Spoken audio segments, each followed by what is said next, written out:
Welcome to the Banker Lamp. Please enjoy the video. You start by identifying the culprit. Go to Settings, Apps, then Special Access for display over other apps. Look for apps you don't recognize or that match the overlay name.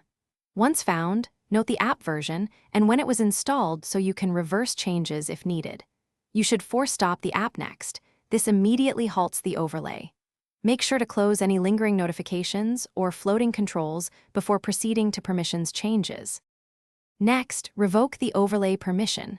Open the app's special access entry and switch off display over other apps.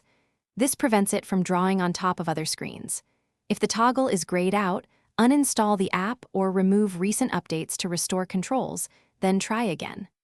Once toggled off, clear cache and app data to remove stored overlay windows that may reappear. Make sure to reboot the device after changes so the system releases any reserved display resources.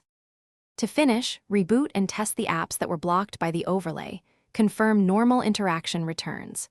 If overlays persist, boot into safe mode to prevent third-party apps from starting, then uninstall any suspicious or recently added apps.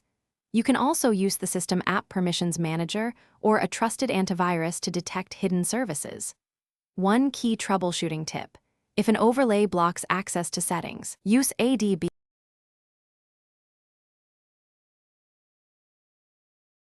Thanks for watching. If this was helpful, leave a like and consider subscribing. See you next time.